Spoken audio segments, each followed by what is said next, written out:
Bienvenidos. Hoy nos sumergimos en un texto que nos hace pensar bastante sobre qué significa ver, pero en un sentido profundo, espiritual.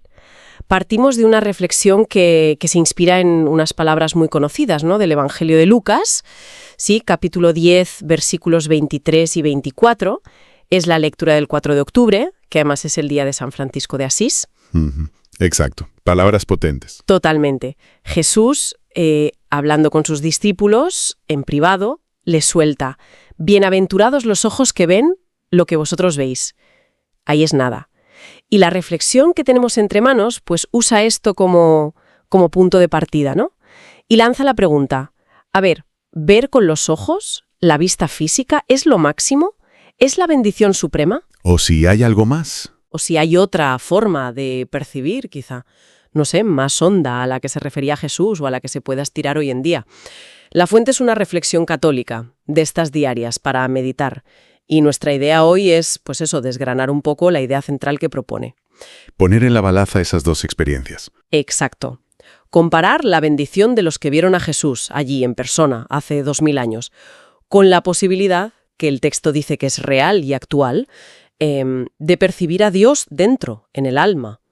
Vale, pues vamos a ello. Exacto. Y lo curioso, o lo interesante, es que la reflexión no es que descarte una u otra, ¿eh? Las valora las dos, pero sí que las compara y de alguna manera como que establece una jerarquía. Por un lado está lo tangible, lo histórico, ver a Jesús, el hombre, caminar, hablar, la experiencia de los sentidos, vamos. Y por otro, pues, se plantea esa percepción más espiritual, esa visión interior, que ya no depende de los ojos, se basa en la fe. Y que, bueno, estaría disponible para los creyentes siempre, incluso hoy. Entiendo. Vamos a ver cómo el texto presenta las dos cosas. Reconoce, por supuesto, la pasada que tuvo que ser verlo en persona. ¿Quién no querría eso? Claro. Pero el argumento clave, y yo creo que es lo más llamativo, es que esa percepción interior de hoy no solo es válida, sino que la reflexión la pone de una manera que sugiere que podría ser una bendición incluso doble o más completa. Doble, vaya. Sí. Es fascinante esa reinterpretación de lo que es ser testigo. Mueve el foco de fuera, adentro. Empecemos por la base, por esa bendición original que dice Jesús. Lucas 10, 23, 24. Usa la palabra bienaventurados, que eso, en la Biblia, tiene un peso. Enorme. No es un qué suerte, ¿no? Es una declaración de felicidad profunda, de favor divino. Totalmente. Y como decías, hay que entender qué significaba verle en ese contexto. La reflexión nos recuerda algo importante. Ese momento no era un encuentro cualquiera. Era la culminación de siglos de espera. Claro. Profetas, reyes, generaciones enteras, esperando al Mesías, al ungido. Hay que imaginar la carga emocional, teológica, histórica, concentrada en esa figura. Verlo era, para muchos, ver la promesa cumplida, la gran promesa. Precisamente. La espera larguísima, llena de expectación. Si piensas en las figuras del Antiguo Testamento, que, bueno, según la tradición cristiana, lo anunciaron, lo prefiguraron, pero no llegaron a verlo. Ese deseo no cumplido le da todavía más dimensión al privilegio de los discípulos, ¿no? El Mesías esperó toda su vida. Y cuando María y José llevan al niño Jesús al templo, ¡zas! Lo reconoce. Al instante. Sí. No por un cartel ni nada, sino por una certeza interior, ¿no?, que le confirma lo que ve. Y su reacción, lo dice todo. No es solo alegría, es plenitud, misión cumplida. Lo coge en brazos y dice eso de: ahora, Señor, según tu promesa, puedes dejar a tu siervo irse en paz, porque mis ojos han visto a tu Salvador. ¡Qué pasada! Es la paz de ver la esperanza hecha realidad. Se acabó la espera. Ese contacto físico, esa visión directa, le permite sentir que su vida ya tiene sentido, que ha llegado a su propósito. Cuesta imaginar algo más intenso, ¿verdad?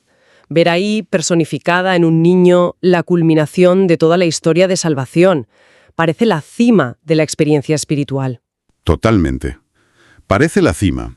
Pero aquí es donde la reflexión mete un giro, como un contrapunto. Exacto. Ahí viene la paradoja, que es clave para lo que argumenta después. A ver, si ver físicamente fuera la clave definitiva, pues todos los que vieron a Jesús tendrían que haberlo reconocido, aceptado. Lógico. Pero la historia, tal como la cuentan los evangelios, dice que no, que muchísima gente lo vio, oyó sus enseñanzas, vio cosas extraordinarias, milagros, y no solo no creyeron, sino que lo rechazaron, pero activamente. Es un punto fundamental. Lo vieron hacer cosas increíbles. Y aún así, una parte importante de los testigos, incluso autoridades religiosas, políticas, no vieron en él al Mesías. Ni al Hijo de Dios. Al revés. Lo vieron como una amenaza, un blasfemo. Y esto lleva a la reflexión a preguntar, bueno, ¿y qué faltaba entonces? Si los ojos físicos no bastaban, ¿qué tipo de visión hacía falta? Buena pregunta. Y la conclusión del texto es clara. La visión física, sola, era insuficiente. No bastaba para captar la divinidad de Jesús. Podían ver al hombre, sí, al carpintero, al predicador, incluso a un profeta. Pero para ver al Hijo de Dios, encarnado, hacía falta algo más. Y la reflexión lo llama visión interior, una percepción que va más allá de los sentidos, y la identifica clarísimamente con la fe. Entiendo. O sea, la vista física era necesaria para ellos, claro, pero no suficiente. Hacía falta esa apertura interior, esa disposición de fe para interpretar bien lo que veían. Ver el cuerpo no significaba percibir la divinidad que según la fe cristiana estaba ahí dentro. Exactamente. Y este punto es el trampolín para el argumento más audaz de la reflexión. Eso que decías de la doble bendición. Si la fe era la clave entonces, ¿qué pasa ahora? Aquí es donde la reflexión da como un salto, ¿no? Dice que la gente de hoy, que obviamente no podemos ver a Jesús físicamente como ellos, pues que no estamos necesariamente en desventaja. De hecho, argumenta que podríamos ser considerados doblemente bienaventurados. Esto sí que suena raro a primera vista. ¿Cómo lo justifica? ¿Cuál es la lógica? A ver, la lógica que presenta es esta. Vale, no tenemos la visión física externa, pero se nos ofrece, por la gracia divina y la fe, la posibilidad de una percepción interna. Interna. Sí, de la presencia de Dios. No ver el cuerpo histórico, sino percibir la presencia divina continua, dentro del alma. El texto usa palabras como inhabitación, la idea de que Dios vive dentro del creyente. O sea que esta experiencia interior no es como un premio de consolación, un sustituto menor, sino algo de igual valor, o incluso más. Pues eso es lo que sugiere fuertemente.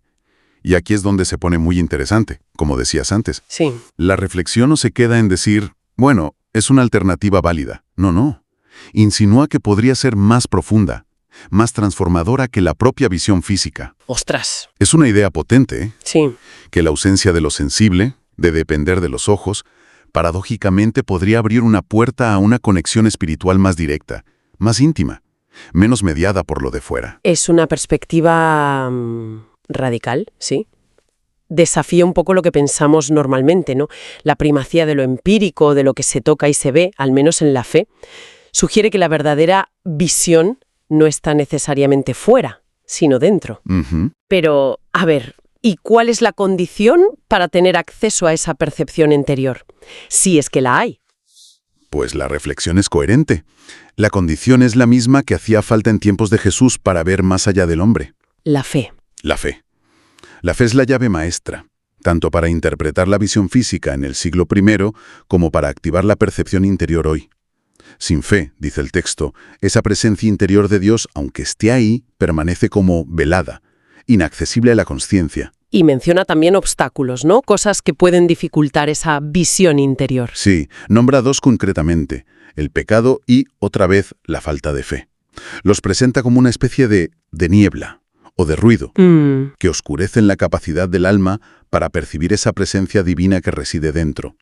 No es que Dios se vaya, sino que la persona pierde la capacidad de sintonizar con ella, de ser consciente. Como si bajara el volumen. Algo así. La falta de fe cierra esos ojos interiores. Y el pecado, entendido como, acciones o actitudes contrarias al amor, ¿no? Pues enturbia esa claridad interior que hace falta para percibir. Para dar más sustancia a esta idea de la presencia interior y el camino hacia ella, la reflexión hace una referencia importante. A una mística muy conocida. Así es. Menciona a Santa Teresa de Ávila y su obra clave, Las moradas o el castillo interior. Ah, claro. Es una de las metáforas más más potentes, yo creo, y duraderas de la tradición mística cristiana, para describir la vida interior, la relación del alma con Dios. Y no la menciona por citar, ¿eh? La usa para ilustrar muy bien el concepto central. ¿Podríamos pararnos un poco en esa metáfora? ¿Cómo ayuda a entender esto de percibir a Dios dentro? Pues mira, Santa Teresa imagina el alma como un castillo precioso, de cristal o de diamante, lleno de muchas habitaciones, de moradas. Y en el centro mismo de ese castillo, en la morada más íntima, la más luminosa, ahí vive Dios. Entonces, la vida espiritual es como un viaje, desde las afueras del castillo donde está el ruido, las distracciones, los pecados, los apegos, hacia ese centro luminoso. Un viaje hacia adentro. Exacto. Cada grupo de moradas representa una etapa de más cercanía, de más unión con Dios. Y el viaje implica conocerse, rezar, purificarse, soltar lastre. Es un proceso de ir quitando capas, de silenciar el ruido de fuera y de dentro, para poder empezar a percibir esa presencia divina que siempre ha estado en el centro, pero que no veíamos o no sentíamos por estar enredados en las habitaciones de fuera. Entonces, ¿la conexión es directa? ¿Esa percepción interior de la que habla la reflexión sería como la experiencia de llegar a esas moradas interiores donde, según Santa Teresa, se puede sentir conscientemente la presencia de Dios? Eso es. No es automático. Es el resultado de un camino, de buscarlo activamente. Exactamente. Las moradas es como un mapa simbólico de ese viaje interior, y subraya que Dios no está lejos, fuera, sino dentro, en el núcleo de nuestro ser. La tarea es aprender a entrar en nuestro propio castillo e ir hacia el centro. Si lo miramos de forma más amplia, pues es un proceso profundo de introspección, de cultivar la atención interior, de desarrollar una sensibilidad espiritual. Un viaje al corazón de la propia existencia, donde reside lo divino. Vale, hemos visto los dos tipos de visión, la física y la interior. Las limitaciones de una, las posibilidades de la otra, según este texto. El papel clave de la fe, la metáfora del viaje interior de Santa Teresa. Bien, entonces, ¿qué significa todo esto en la práctica para alguien hoy? ¿Qué relevancia tiene este contraste entre la bendición de ver físicamente entonces y la de percibir interiormente ahora? Pues yo creo que la relevancia es muy directa. Lo que esta reflexión propone en el fondo es como democratizar la experiencia de la presencia divina. Democratizar, buena palabra. Sí, porque ya no depende de haber nacido en un sitio y un momento únicos, irrepetibles.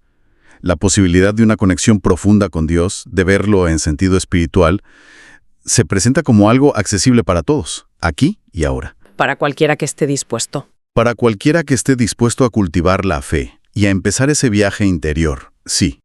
Libera la experiencia espiritual de depender solo de un evento pasado y la pone en el presente, en la vida interior de cada persona. No hace falta ir a un lugar santo externo, aunque pueda ayudar, claro, sino empezar una peregrinación hacia el propio centro. La propuesta es que el lugar más sagrado, donde se puede encontrar a Dios, es el interior del alma humana. Eso cambia bastante la perspectiva, sí. No es tanto lamentar no haber estado allí, sino reconocer la oportunidad que hay aquí, ahora. Pero es una oportunidad pasiva. O sea, ¿basta con creer que Dios está dentro y ya? No. Y eso es importante. La reflexión, igual que Santa Teresa, no habla de una creencia parada, intelectual y ya está. Usa un lenguaje activo. Habla de descubrir esa presencia, de contemplarla, de buscarla. Implica un esfuerzo consciente, una disciplina espiritual si quieres. Hay que currárselo un poco. Hay que cultivar esos ojos de la fe, esa sensibilidad interior, para poder percibir activamente lo que, si no, pues permanece oculto a la conciencia normal. No es solo saber en teoría que Dios vive en nosotros. Es buscar activamente esa conexión, prestar atención a lo que se muere dentro, dedicar tiempo a la oración, a la meditación, lo que sea que nos permita entrar en ese castillo interior. Y la idea es que esa percepción, si se alcanza, transforma. Claro, la idea es que esa percepción activa, una vez que se alcanza, tiene el poder de transformar la vida desde dentro. No es un dato más, es una experiencia que te reorienta. Entonces, si tuviéramos que sacar la idea clave, el núcleo de esta exploración sería ese desafío a lo que pensamos de primeras. Que igual pensamos que nada supera haber visto a Jesús en persona. Pero esta reflexión dice, ojo, cuidado, la capacidad de percibir a Dios en lo hondo del alma, con la fe, es un regalo de una profundidad inmensa, quizá incluso más íntima y transformadora. Y lo más importante, es una puerta que sigue abierta, para todos. Exactamente. Es una revalorización radical de la vida interior y de la fe como un órgano de percepción espiritual. Y esa mención a Santa Teresa y su castillo interior nos deja, creo, con un pensamiento final interesante, para darle vueltas. A ver. La reflexión lo plantea en un contexto de fe católica, claro, pero si aceptamos la posibilidad de esa percepción interior profunda, llámese presencia divina, conexión con el ser, sentido último, como se quiera llamar, incluso desde una perspectiva menos religiosa o agnóstica, la pregunta que surge es, ¿qué implicaría de verdad, en la práctica, en el día a día, empezar ese viaje hacia adentro? Buena pregunta. Más allá de la doctrina concreta, ¿qué tipo de atención deliberada haría falta? ¿Qué clase de disciplina interior, de prácticas contemplativas, de autoconocimiento? ¿Qué haría falta para empezar a desarrollar esos ojos interiores, esa capacidad de percibir algo más profundo en medio del ruido y el lío constante de la vida? Es una pregunta que va más allá de lo religioso, ¿no? Nos interpela sobre nuestra capacidad de mirar hacia adentro, de conectar con dimensiones más profundas de nosotros mismos. Una cuestión abierta, yo creo, para la exploración personal. Pues con esa invitación a la reflexión personal sobre ese viaje interior, cerramos nuestro análisis de hoy. Ha sido fascinante, la verdad, desgranar esta perspectiva sobre lo que significa ver. Gracias por acompañarnos.